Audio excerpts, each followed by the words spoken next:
You don't have systems, you rely on feelings. And I know that system sometimes feels restrictive, but if you rely on your feelings to decide when to work, when to train, or when to show up, you're always going to be super inconsistent. And feelings are temporary. Systems are what are going to create consistency, and they are going to create true freedom for you.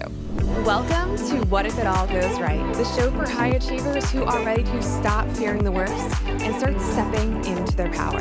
I'm your host, Angela Gargano, 6-time American Ninja Warrior, keynote speaker, peak performance coach, and former biochemist. Every episode, I'm going to give you the mindset shifts and practical tools to shake off the doubt, reignite your energy, and remember just how powerful you really are. Because it's time to stop fearing the worst and start asking, what if it all goes right? What if it's already going right? Welcome back to What If It All Goes Right. Today we're diving into something that holds so many people back. And most of the time, you don't even realize it's happening. And no, it's not your lack of time or talent that's keeping you stuck. It's not that you're lazy or unmotivated. It's that your feelings are quietly running your life. Here's what I mean. Most people let their emotions decide their actions. They only work when they're motivated. They only show up when they feel ready. And when something goes wrong, when someone's rude or when the day gets stressful, when plans fall apart, they spiral. Their entire day is thrown off because they've given their emotions all the power. But high performers, the people who build incredible results in any areas, anyone have a friend like that? You're like, this person crushes it in all areas, no matter what. They know how to separate their feelings from their follow through. They act first, react less, and keep moving regardless of their mood. Now, this isn't just about ignoring your emotions, okay? You are a human.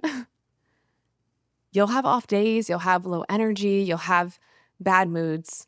This is about not letting those things fully control you. And when you stop waiting to feel ready and start taking action anyway, you build self-trust. And that self-trust is the foundation for every kind of success.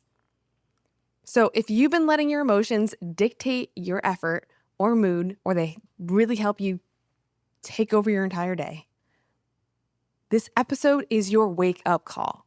Let's break down the 5 ways your feelings might be quietly killing your success and exactly what to do instead.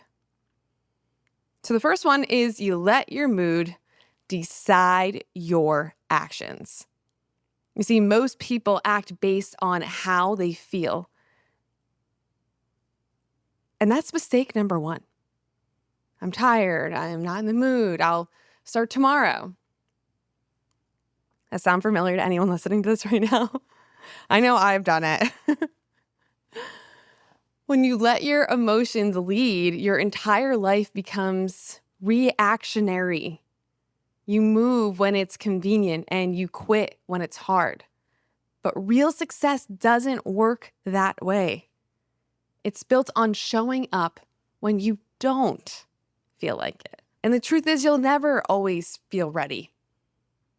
And waiting for motivation or the perfect moment guarantees that you'll stay exactly where you are right now. And I'm sure if you're listening to this, it's not what you want.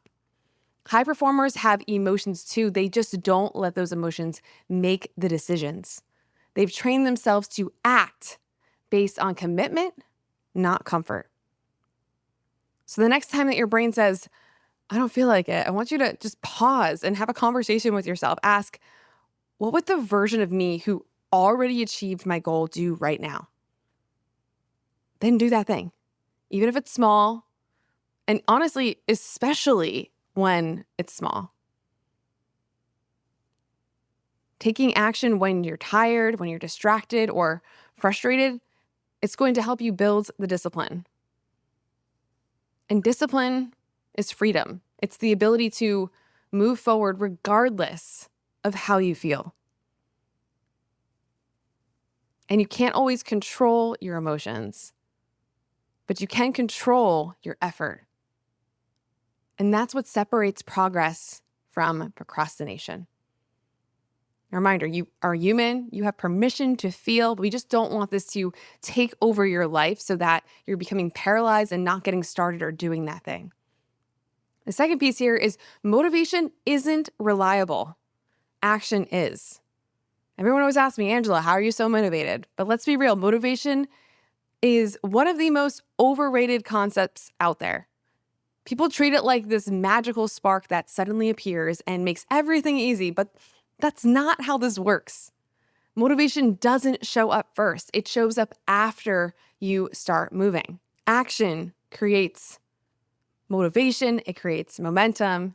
It's not the other way around. And when you take that first step, when you lift the weight, start the email, or take the walk, your brain releases dopamine. And that little hit of progress is what keeps you going. But if you're waiting for the feeling of motivation before you act, you're going to spend a lot of your life waiting. And high performers don't depend on that. They rely on habit, structure, and action. I had someone the other day say to me, Angela, you look so motivated all the time. And I'm just like, I am not motivated all the time, but I do take a lot of action, even when I don't want to, even if it's just something small.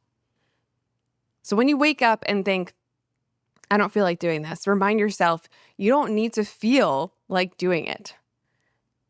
You just need to start.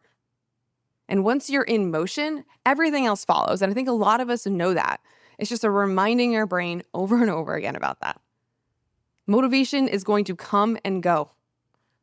Motivation is fleeting. Action is reliable. The person and the people who succeed aren't the ones who feel ready. They're the ones who move first and let motivation catch up later. They're no different than you. You can literally do it too. Number 3, you waste your energy on things that don't matter. I know I do this a lot. The thing is that every reaction costs energy. And the problem is most people spend that energy on things that don't move them forward. There's things that aren't going to bring you progress at all. And you get cut off in traffic and you spend 10 minutes angry. You see a rude comment online and replay it all day in your head. You dwell on the text or the email or look that someone gave you.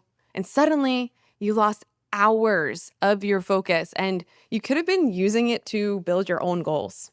I know if you're listening to this and you're like, wow, you're right. And that's truly how emotion kills success. Not through what you feel, but through what you feed it. So the more energy you give to this nonsense, the less energy you have for growth. So here's the reframe. Not everything deserves your reaction. You don't have to engage every time you're irritated. You don't have to respond to every opinion. You don't have to attend every argument that you are invited to. You get to choose. You are in control of this. And high performers protect their focus because they know energy is currency. And every time you waste it on small things, you are delaying progress on the big ones. So before you react, I want you to pause and ask yourself, will this matter in a week, a month, a year? And if the answer is no, you just need to let it go. And most of the time, the answer is that you need to let it go. The faster that you redirect your energy, the faster you are going to be able to move forward and work towards things that actually matter. Number 4, this is a big one. You don't have systems, you rely on feelings. You don't have systems, you rely on feelings. And I know that system sometimes feels restrictive, but if you rely on your feelings to decide when to work, when to train, or when to show up, you're always going to be super inconsistent. This is coming up over and over again with the high performers I'm working with. And feelings are temporary. Systems are what are going to create consistency, and they are going to create true freedom for you. And a system is basically a structure that removes emotion from decision making. It's scheduling your workouts in your calendar, like appointments. It's meal prepping on Sundays so you don't rely on the willpower midweek. It's setting time blocks for work so you don't get lost in distraction. High performers don't ask, "Do I feel like it?" Because the answer doesn't matter. The system is already in place. And there might be some other areas in your life right now that you have systems that are working. Try and figure out why that system is working for you and maybe see if you can use that system for other areas that aren't feeling like they're working. And the thing is that you don't need routines and habits. You do need routines and habits that support your goals, even when you're not in the mood. Because the more structure you build, the less room emotion has to interfere. And I want you to think of it like strength training. It's one of the easiest things to think about. And it's strength training for your discipline. Every time you follow the system, you reinforce trust with yourself. And the trust becomes confidence. Truly creating and keeping the promises that you're making to yourself. So I want you to start small. I want you to pick one area of your life right now that is feeling a bit chaotic. And I want you to give it some kind of structure. And maybe it's just setting a bedtime, a workout schedule, or focused work type window. And when your day has rhythm, your emotions stop running the show. Systems truly make success predictable, and it really truly makes success inevitable. And number 5, discipline builds the life you want. Feelings are going to keep you stuck. And remember, I'm going to say it over and over again. You are human. You have permission to feel. We just don't want our feelings to keep you stuck there, right? Your goals don't care if you're tired. The gym doesn't care if you're not motivated. Opportunities don't wait for your mood to magically improve, right? And discipline is the bridge between how you feel and what you want. It's what keeps you going when inspiration fades. And every time you act in spite of emotion, you strengthen the part of you that's in control. You prove to yourself that you can handle discomfort. And that confidence, it compounds. The more you show up when you don't feel like it, the more unstoppable you will become. And discipline isn't about perfection. I want to make that very clear. It's about consistency. And it's about consistency through resistance. It's choosing your long-term vision over temporary comfort. So when you start to view discomfort as feedback, right? As a sign that you're growing, everything starts to shift. Growth is supposed to feel a little bit uncomfortable. Sometimes growth hurts. But that means that you're stretching your limits. And the truth is, comfort never created transformation. Courage did. So the next time you catch yourself thinking, "I'll wait until I feel ready," remind yourself, readiness isn't a feeling. It's a decision. The moment you take action, despite of your emotions, you're going to reclaim your power. Reclaim your power. And now before we wrap up this episode, I want to quickly just recap all of today's takeaways and maybe, figure out which one really resonated with you today. Which one really hit the spot? Which one was like, oof, that's me? The first one, stop letting your mood decide your actions. The second one, motivation isn't reliable, action is. Number 3, protect your energy and focus on what matters. Number 4, build systems so your habits don't depend on emotions. Number 5, discipline builds the life you want. Feelings, if you stay in their feelings, is going to keep you stuck. Reminder, your emotions are absolutely valid, but they don't have to be in charge. They don't have to take over. When you allow yourself to feel, and then when you act through them instead of waiting for them to align, you build strength, confidence, and real momentum. Now, if today's episode helped you, follow the What If It All Goes Right podcast on Apple Podcasts or Spotify and take a moment to leave a rating or review. Your feedback helps the show reach more people who are ready to step up, take control, and stop letting their emotions run their life.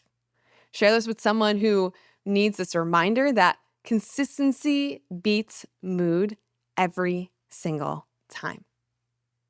Until next time, keep showing up, keep growing, and keep proving what's possible when you act, no matter how you feel. And of course, always come back to this special question: what if it all goes right?